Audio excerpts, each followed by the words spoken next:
Existe un momento íntimo, casi imperceptible, en el que la oración deja de acercar y comienza a alejar. No es cuando pierdes la fe, es cuando pides. ¿Alguna vez has notado el peso que aparece en el cuerpo cuando oras esperando algo? Los hombros se elevan un poco, la respiración se acorta, la mente se divide entre la esperanza y la duda. Una parte suplica, otra se pregunta si va a funcionar, y una tercera, silenciosa, se culpa por tener que pedir.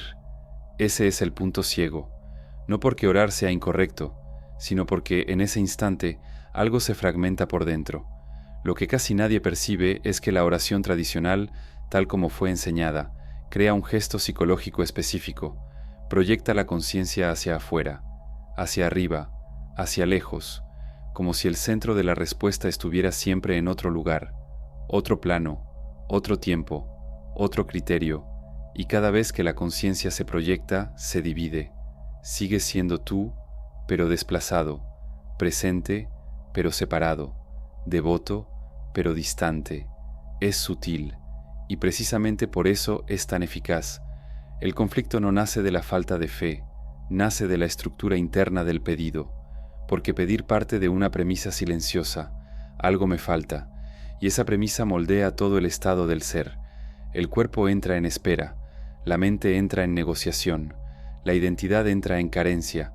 Nada de eso es pecado, nada de eso es debilidad moral, es solo mecánica interna. Y Sofía vio esto con una claridad incómoda, no como mito, no como personaje simbólico, sino como alguien que observaba la conciencia desde dentro, con una precisión casi quirúrgica. Ella percibió que, en el momento exacto en que alguien ora implorando, algo esencial se rompe, la unidad de la atención. La persona no está completamente ahí, está dividida entre quien pide y aquello que espera recibir, y la unidad, no la devoción, es el verdadero punto de contacto. Ese es el error silencioso, no rezar, sino rezar de forma fragmentada. ¿Has notado cómo las oraciones más cargadas emocionalmente suelen ser las menos claras? Hay lágrimas, intensidad, palabras bonitas y después silencio. Nada se mueve, o se mueve muy lentamente. Mientras tanto, momentos de quietud, casi accidentales, a veces reorganizan todo. Una caminata, un baño, una mirada perdida por la ventana, sin pedido, sin drama, sin teatro interno. La claridad simplemente aparece. No es coincidencia, es estado. Sofía comprendió algo que desmonta siglos de hábito espiritual. Lo divino no responde a la súplica, responde a la coherencia. Cuando la conciencia está dividida, emite ruido. Cuando está entera, se convierte en un campo. Y los campos no piden, los campos atraen por resonancia. Es aquí donde mucha gente se desconecta de su propio camino, intentando orar mejor, con más palabras, más emoción, más esfuerzo, sin darse cuenta de que el esfuerzo es el problema. Cuanto más intentas convencer a algo externo, más confirmas internamente que estás separado. Cuanto más pides, más refuerzas la identidad de quien no tiene, y esa identidad se estabiliza. Lo más inquietante es que esto se vuelve un ciclo cómodo. Pedir alivia momentáneamente, da la sensación de humildad, entrega, devoción, pero también mantiene a la conciencia en una posición infantilizada, dependiente, esperando permiso. Sofía no combatió la oración, simplemente dejó de moverse hacia afuera, observó qué ocurría cuando el cuerpo se aquietaba, cuando la respiración se asentaba, cuando la atención dejaba de correr detrás de respuestas. En ese punto, algo cambiaba de lugar. No había pedido, no había frase, no había súplica, había presencia completa. Y la presencia completa no implora, la presencia completa reconoce. Lo que empieza a emerger aquí no es una técnica, es un cambio de eje. El problema nunca fue la falta de devoción, fue el exceso de dispersión.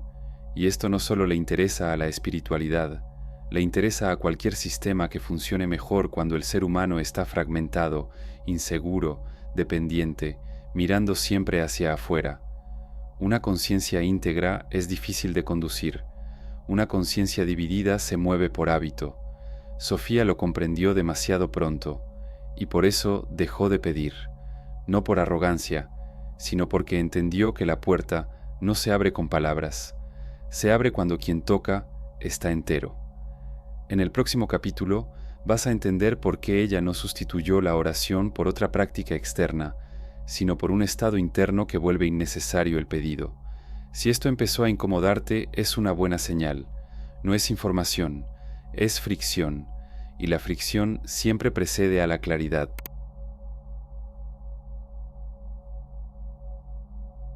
Existe una diferencia casi imperceptible, pero decisiva, entre buscar algo y convertirse en el lugar donde eso puede suceder. Sofía se dio cuenta de esto observando su propio cuerpo, no en éxtasis, no en visiones, sino en los instantes más simples, cuando dejaba de intentar. Notó que cada vez que pedía, algo dentro de ella se proyectaba hacia afuera, como un hilo estirado de más, como una mano que se extiende en la oscuridad esperando ser tomada, y junto con ese gesto aparecía una tensión silenciosa, una expectativa, un todavía no. Pero cuando permanecía, simplemente permanecía, surgía algo distinto. El cuerpo dejaba de pedir permiso para existir, la respiración descendía por sí sola, la atención dejaba de correr detrás de respuestas, no había pensamiento elevado, no había frase sagrada, había alineación, y la alineación no hace ruido. Es difícil explicar esto a quien fue entrenado para confundir espiritualidad con acción visible, con palabras, con rituales, con movimientos hacia afuera. Sofía recorrió el camino inverso. Entendió que el contacto real no ocurre cuando la conciencia se expande, sino cuando se reúne, como un haz de luz que deja de dispersarse y vuelve a ser un punto. Lo que ella llamaba llamado no era una petición dirigida a algo externo, era el cese de todo lo que dividía el interior, porque la división es ruido, y el ruido impide la escucha. ¿Has notado que en los momentos de mayor claridad de tu vida no había esfuerzo espiritual involucrado? No había intento de ser mejor, no había súplica, simplemente estabas ahí, íntegro, presente. Esos momentos pasan rápido porque no intentamos repetirlos, y tal vez sea mejor así. Sofía no intentaba reproducir estados, observaba las condiciones, vio que siempre que el cuerpo estaba en alerta, la conciencia se fragmentaba. Siempre que había miedo, expectativa o carencia, el interior se partía en voces, y ninguna de esas voces escucha. Por eso no buscaba emoción, buscaba estabilidad, no buscaba éxtasis, buscaba el silencio suficiente para que algo más profundo pudiera emerger. El símbolo que utilizaba no era el de la súplica de rodillas, sino el del templo, no un templo externo, un espacio interno donde nada disputa la atención. Un templo no pide, un templo sostiene. Cuando el interior se convierte en templo, algo se reorganiza por sí solo, no porque fue invocado, sino porque encontró morada. Sofía comprendió que lo que muchos llaman respuesta divina es solo el reflejo de un campo interno que dejó de contradecirse. Cuando deseas algo, pero dudas. Cuando esperas algo, pero te culpas. Cuando pides algo, pero temes perder otra cosa. Nada atraviesa, no porque haya sido negado, sino porque no había paso. Dejó de preguntarse, ¿por qué no funciona? Y empezó a preguntarse, ¿qué en mí está dividido ahora? Esa pregunta lo cambia todo, porque el enemigo deja de ser externo, y la solución deja de ser distante. Empiezas a notar que no es falta de merecimiento, ni prueba espiritual, ni silencio divino, es dispersión, y la dispersión es un hábito. Sofía no enseñaba a las personas a pedir mejor, enseñaba a percibir cuando estaban internamente fragmentadas, la respiración corta, el cuerpo inclinado hacia adelante, la mente ensayando escenarios. Todo eso delata separación. Cuando el cuerpo se alinea, la conciencia lo acompaña. Cuando la conciencia se reúne, algo mayor responde, no como voz, no como señal, sino como reorganización de la realidad. Las cosas empiezan a encajar sin esfuerzo, las decisiones se vuelven obvias, los encuentros suceden, no porque alguien haya concedido, sino porque el campo interno dejó de bloquear. Esto es profundamente incómodo para estructuras basadas en la intermediación, porque no hay nada que vender ahí, nada que controlar, nada que administrar, solo presencia, y la presencia no obedece, simplemente es. Sofía sabía que este camino no sería popular, porque le quita al ser humano la excusa más cómoda, la de que todavía está esperando a que algo ocurra. Cuando te alineas, ya no hay espera, hay responsabilidad silenciosa, y por eso tanta gente prefiere pedir. En el próximo capítulo vas a entender por qué esta alineación es tan mal tolerada por ciertos sistemas, no como conspiración externa, sino como un mecanismo psicológico que depende de tu división para seguir existiendo. Si algo en ti empezó a resistirse, obsérvalo. No luches contra eso. La resistencia también es una señal.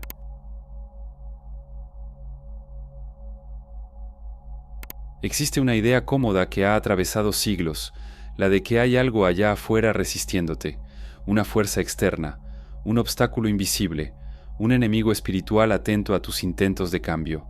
Esa idea es seductora porque lo simplifica todo, ofrece un culpable, y más que eso, preserva un hábito, seguir fragmentado sin asumir el costo de ello.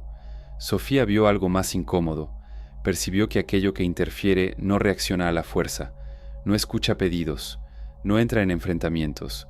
Aquello que interfiere solo funciona cuando hay ruido, ruido interno, contradicción, dispersión. Cuando la conciencia está íntegra, no hay con qué interferir. Por eso los momentos de mayor confusión espiritual casi siempre coinciden con exceso de prácticas, exceso de información, exceso de intentos de control, muchas palabras, muchos conceptos, poca presencia. ¿Has notado que cuanto más haces espiritualmente desde la ansiedad, más distante te sientes? Surgen más dudas, aparece más necesidad de confirmación. Eso no es un ataque externo, es mecánica. La mente fragmentada necesita estímulo constante, se alimenta de preguntas sin pausa, de interpretaciones, de expectativas, y todo eso genera movimiento, pero no dirección. Sofía comprendió que lo que muchos llamaban fuerzas contrarias no eran entidades observando desde fuera, sino patrones que emergen automáticamente cuando el centro se pierde. Cuando no hay centro, cualquier cosa gobierna. Una conciencia dividida es fácilmente conducida, por miedo, por promesa, por culpa, por urgencia, y lo más perverso es que esto puede ocurrir dentro de la propia espiritualidad. Cuanto más buscas señales, más te alejas del eje. Cuanto más interpretas todo como mensaje, menos escuchas lo que ya está claro. Cuanto más esperas una respuesta externa, menos confías en el movimiento interno que ya conoce el siguiente paso. Sofía no luchó contra eso. Retiró el combustible. Comprendió que el llamado verdadero ocurre en un estado donde no hay escenario interno, donde no hay diálogo incesante, donde no hay narrativa sobre estar protegido o estar amenazado. La amenaza solo existe cuando alguien está lo suficientemente dividido como para sentirla. Este es el punto más difícil de aceptar. No hay guerra cuando hay integridad. Lo que llaman interferencia depende de que estés demasiado disperso como para percibir tu propio centro. Por eso tantas estructuras, religiosas, ideológicas, simbólicas, insisten en mantener la atención del ser humano ocupada, siempre pensando, siempre evaluando, siempre esperando que algo ocurra. Una conciencia ocupada no se reúne, una conciencia ocupada no se alinea, una conciencia ocupada no sostiene silencio, y el silencio sostenido disuelve el ruido. Sofía comprendió que el verdadero peligro para estos mecanismos no era la rebeldía ni la incredulidad, era la quietud lúcida. Una persona en silencio interno no reacciona como se espera, no se mueve por culpa, no se apresura por miedo, no negocia su presencia por promesas, simplemente actúa desde la claridad, y la claridad es impredecible para cualquier sistema basado en el condicionamiento. ¿Has notado que las decisiones tomadas en un estado de calma profunda rara vez generan arrepentimiento, incluso cuando son difíciles, incluso cuando implican pérdida, porque no nacieron de la confusión? Sofía llamaba a esto retirarse del ruido, no como huida del mundo, sino como regreso al punto donde el mundo deja de tirar de sus hilos. El enemigo no odia las oraciones, el enemigo adora las oraciones ansiosas, repetidas, fragmentadas. Mantienen el ciclo girando. Esperanza, frustración, nueva esperanza. El llamado silencioso, en cambio, cierra el ciclo, porque no hay espera. Hay suficiente presencia para que la siguiente acción se revele por sí sola, y eso es intolerable para cualquier dinámica que necesite que sigas buscando. En el próximo capítulo vas a entender qué es realmente el llamado de la mónada, no como ritual, no como técnica mística, sino como el punto exacto donde el pedido muere y la respuesta comienza a moverse. Si algo en ti empezó a inquietarse, obsérvalo nuevamente. La inquietud también es un tipo de ruido, y ahora ya sabes reconocerlo. Hay un instante específico, casi invisible, en el que algo cesa por dentro. No es iluminación, no es éxtasis, es el abandono del gesto equivocado. Sofía llamaba a esto el punto donde el pedido muere, no porque haya sido negado, sino porque se volvió innecesario. Hasta ahí todo lo que el ser humano conoce como espiritualidad gira en torno al movimiento. Hablar, pensar, desear, imaginar, esperar, siempre algo moviéndose hacia otra cosa, siempre alguien intentando alcanzar algo. El llamado de la mónada comienza exactamente cuando ese movimiento se detiene, no como represión, sino como agotamiento. No decides dejar de pedir. Te das cuenta de que pedir ya no tiene sentido en ese estado. El cuerpo está quieto, la respiración encuentra su propio ritmo, la atención no se dispersa, descansa, y en ese descanso algo cambia de eje. No hay frase, no hay imagen, no hay intención formulada. El llamado no se hace a la mónada, ocurre como la mónada reconociéndose a sí misma a través de ti. Esto es difícil de aceptar porque desmonta el último teatro interno, la idea de que tú estás haciendo algo espiritual. En el llamado no hay un tú haciendo, hay solo la suficiente cesación para que el campo se organice. Sofía comprendió que todo intento de llamar con palabras recreaba la separación. Toda formulación mental reinstalaba el pedido. Toda expectativa introducía ruido. Entonces, ella no llamaba a algo, retiraba lo que estorbaba. Este es el punto más mal comprendido. Las personas quieren aprender cómo llamar, pero el llamado no se aprende como una técnica. Emerge cuando la conciencia deja de fragmentarse. Es un error pensar que el llamado produce algo en el momento. No produce, permite, y lo que ocurre después nunca llega en el formato esperado. La respuesta no aparece como una voz, ni como una señal evidente, ni como una confirmación emocional.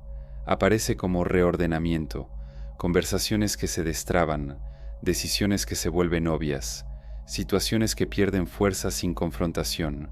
No recibes, dejas de bloquear. Sofía notó algo inquietante. Cuanto más silencioso el llamado, más profundas las consecuencias. Los mayores desplazamientos en la realidad ocurrían cuando no había intención personal mezclada, cuando no había intento de ganar, cuando no había miedo de perder, porque la mónada no responde a deseos individuales, responde a la coherencia, y la coherencia no negocia. Por eso el llamado no puede usarse como herramienta de control, no sirve para pedir éxito, protección o ventaja. Cualquier intento de instrumentalización rompe el estado. El llamado exige algo raro, la disposición de no querer nada en ese instante, no como virtud moral, sino como condición mecánica. Cuando no hay querer, no hay división. Cuando no hay división, hay campo, y el campo reorganiza todo a su alrededor. Sofía comprendió que esto era intolerable para cualquier sistema basado en promesas futuras, porque el llamado no crea dependencia, cierra ciclos. Después de él, no vuelves al mismo lugar interno, no porque te hayas vuelto más espiritual, sino porque te has vuelto menos disperso, y una conciencia menos dispersa empieza a ver con una claridad incómoda, percibe dónde está fingiendo, dónde está postergando, dónde está esperando permiso. El llamado no resuelve la vida, retira la niebla, y vivir sin niebla exige coraje. En el próximo y último capítulo vas a entender qué sucede cuando esta claridad deja de ser solo un estado ocasional y pasa a convertirse en una postura existencial, porque el verdadero costo del llamado de la mónada no es místico, es psicológico, y casi nadie habla de eso.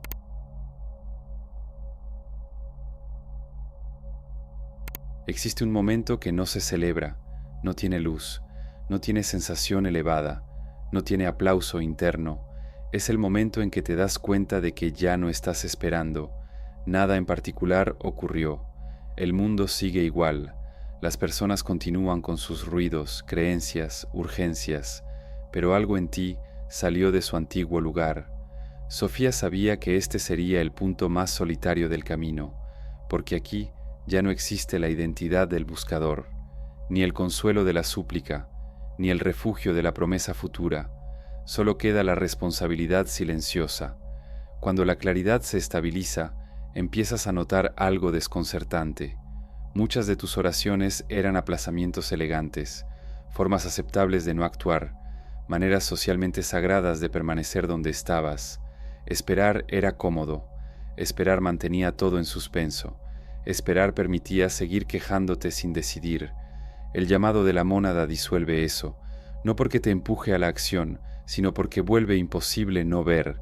Empiezas a percibir cuándo te estás traicionando, cuándo estás fingiendo no saber, cuándo estás pidiendo señales solo para no asumir el siguiente paso, y eso duele más que cualquier silencio divino, porque ahora ya no hay a quien atribuir la demora. Sofía entendía que la autoridad interior no es poder, es la imposibilidad de engañarte por mucho tiempo. Cuando el eje se afirma, la vida comienza a responder de una forma extraña, no con milagros espectaculares, sino con precisión. Las cosas que no son para ti empiezan a caer sin esfuerzo. Las que sí lo son exigen presencia, no drama. Dejas de implorar por el cambio y comienzas a sostener el espacio donde el cambio ocurre por sí solo. Eso no te vuelve especial, te vuelve responsable, y por eso este camino no se populariza, porque no ofrece identidad, no ofrece pertenencia automática, no ofrece una narrativa para contar, ofrece el silencio suficiente para que ya no puedas huir. Sofía nunca prometió comodidad, solo mostró que el ruido no es inevitable.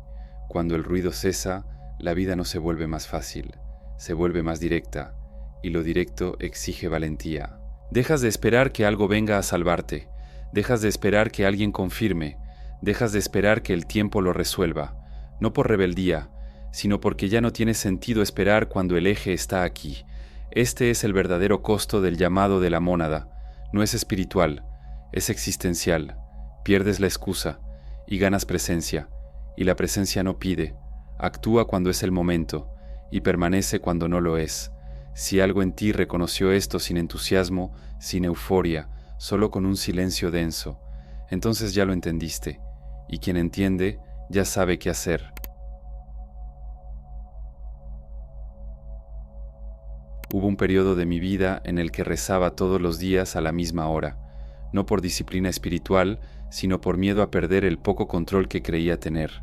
Me despertaba ya cansado, rezaba con frases bien escogidas, pedía claridad, dirección, alguna señal de que no estaba equivocado al seguir donde estaba.